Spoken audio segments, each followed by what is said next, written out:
who made this game didn't want you to enjoy yourself. They just wanted your money. And they got it. This is said by the guy who's so insistent that he enjoys this game. Even though it's trying its hardest to make him not enjoy it. It's a love-hate relation. I suppose, yes, this series is an abusive relationship. I am so disappointed. But you see what I mean, right? The thing is, every time we're like, that has to be the dumbest thing about this game, then it's like, oh wait, I got something more for you, man. Sometimes it's just bad design. Sometimes it's that a thing doesn't work. And sometimes it's hilarious. Oh, man. But the next game is better. At least on the Wii U it is. It's less broken, hopefully, is it the looks main nicer. thing. It looks nicer. It feels more solid. There are fewer levels, but the levels have more meat to them. It feels more polished, and it looks nicer. Man, though, your reactions are making this so great. Well, it's all worth it. Because you're just so, like, astounded at how this got released in this condition. Aren't you? Oh, I'm absolutely, but I had no expectations going into it. This is someone who's beaten this game twice on different systems, and I'm just like, what is this game? It's the same thing, but what is it? It's just the Wii version without the motion controls. Yeah, I've seen him play a lot of games. I've never seen him react like this so much to a single game for things like this. Because it's cursed. Because when we're doing Fallout, he'll react to silly stuff, but he's never. I think we had 2 crashes made him upset. I've never seen him so offended at a game not working as I've seen him here. Because in Fallout, that's just part of the Fallout experience. That's what you Well, get. but the other thing is, because of the way it's set up, it's slightly more forgiving when there's a crash most because of the of the time. autosaves. Yeah. Whereas this, it's like, well, I guess you went through that whole mission for nothing. Have fun with no 4 minutes of your life now. Well, I've played all the Skylanders games. I've beaten 2 versions of this single game, and I've never had the sound cut out. I've never had the text just fail to load. I've never had teleporters just not go. I've never had charms go splort. That's the best one, though, by the way. That's, so great. I never had him just say, you're halfway there, when I'm, a fourth of the way there. Well, you might have. You just didn't notice, you said. Yeah, but I never...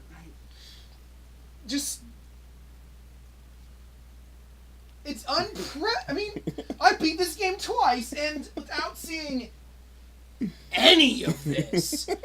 And everything is... It doesn't... It's like... This is not how programs work.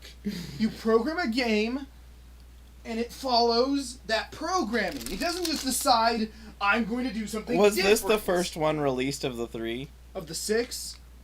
No, of the, 3 systems. Probably not.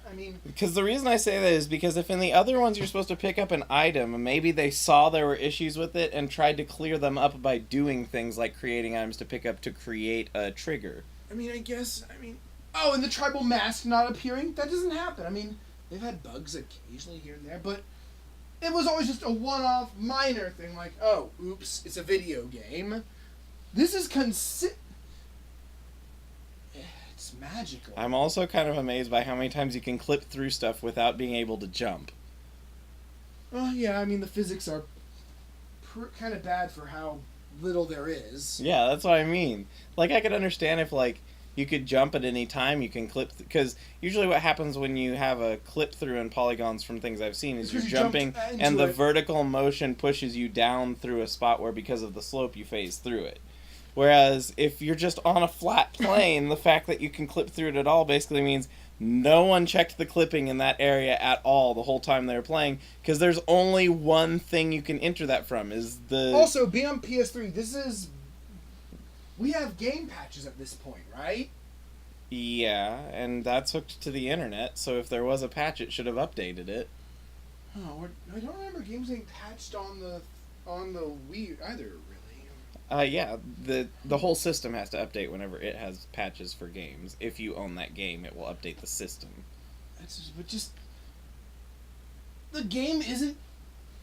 It's the same game, but I can't explain what's happening. He's very opinionated about this situation. No, I can't. I try, but it doesn't make sense. You're just so, aghast. I mean, you understand, though, right? Oh, yeah. No, I would be at least 1/3 as surprised if it were a new game I'd never played.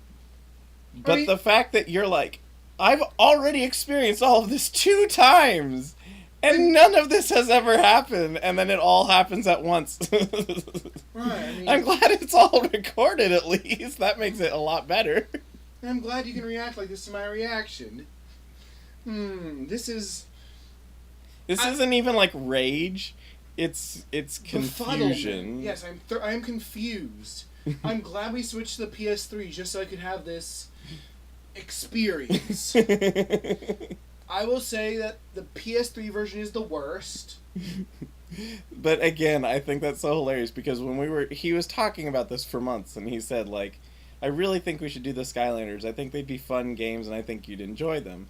And I said, okay, well, whatever. He goes, what? But there are 3 versions, and I want to make sure we get the best version. Because there are some pretty bad glitches that can make at least the earlier ones not work at all. I was like, that sounds pretty bad. And he goes, yeah, so I'm going to look into them. And then a couple months later, he goes, I think after looking, because of a really bad game-breaking glitch on the Wii, we should probably go with the PlayStation 3 version, because it seems like a much more reliable one. And boy, were we wrong there! That being said, I feel that making the whole game unwinnable if you say no at the wrong time is a worse glitch than anything you've experienced. It's absolutely, permanently locking you out of a game. You have to just start the save file. Yeah, permanently locking you out of a game is an unforgivable glitch. Right. So far I'd say that the Xbox version seems to be the best because it doesn't have that, and it doesn't have this. Whatever this is. I know what that is. I don't know what this is. This is like a fever dream. Just sometimes. Yeah. Sometimes it works, yeah. And after 8:30 here, it just decides, nope, we don't need any sound anymore, I guess. 8:30 is when the ghost in the PS3 wakes up. Maybe. But it didn't do anything weird to Odinsphere. Well, that's a PS4 game. Oh, yeah, that's right. It's a PS4 game. We haven't done much on the PS3 other than this. Yeah. We're going to do Ratchet & Clank on it, so God help us. Yeah, let's see what happens. We'll figure out whether it's a haunting... I'm going to have to ask the Spyro Discord if they know what's going on. Well, have them watch the videos, because a lot of the glitchy videos are out. I really should have been linking it to them all along. Yeah, you should... They have a channel for streaming. Yeah, you should link out those, because, so that I could show them, hey, guys, what's happening? And they'll be like, oh yeah, we've known about that forever. You should never use the PlayStation 3 version. So I would imagine that 100%ing the achievements on this is probably the hardest achievement hunt you can get. Not even close. Because if I remember correctly, the Wii one doesn't have the achievements. Yeah. No. Is the Xbox one's more difficult? No, it's the same. Looking at these, I remember all of these. Well, then what do you mean not even close? It sounds like of the 3, it's definitely the hardest. Oh, you mean between the versions? Oh, of all of the games in history? No, there are some that were one-time only achievements you can never get again. Right, as I say, of all my Xbox games, the first 2 Skylanders games are the only games where I ever got all the achievements. So no, the achievements of these games, 100%ing these games isn't hard. It takes some elbow grease, but it's not hard. It takes a lot of time. Except for maybe some of the more perfection requiring ones in the stupid firefighter one. Yeah, the chompy one is the worst. champion. Oh no, I mean, I'm not talking about challenge. I'm talking about the achievements. Yeah, but don't you have to beat that with characters to get an achievement? No. You do not need to do a single heroic challenge to 100% the game. Really? Right, yeah, isn't that nice? Not even, like, there's no max out a character's stats kind of thing? No, because that would require every character to do all the heroic challenges. And I wonder then if the companies decided that was a little bit I mean, there are two not sets nice. of achievements, sort of. There are titles you can earn in the game that are things like own this many Skylanders and such, but the actual stuff attached to like your trophies or your gamer score, those I don't think require any specific characters, except I guess that one with the Gil Grunt requires Gil Grunt. But you pretty much are guaranteed to have Gil Grunt if you own the game. Yeah, Gil Grunt comes with the starter sets. Mm-hmm. I guess Sony and Microsoft were like, hey, well, this is an interesting idea for a game, but you gotta follow these rules. Yeah, they might have made it so you can't be forced to buy additional peripherals beyond the game pack or something. Generally, in any of the games, to 100% it... Well, I guess there's another layer of 100%. There's getting all the achievements, and then there's getting all the stars. Yeah. Getting all the stars in this game requires 8 characters, one of each element. Mm. So that might be the most costly achievement in the series. It's not an achievement even, but it's getting all the stars. Getting all the stars in the second game requires 8 figures. One of each element and 1 giant. And you get 1 giant if you buy the giant's pack. Yes, right? And the giant can cover one of those elements. Mm-hmm. You need 8 characters, 100% the third game.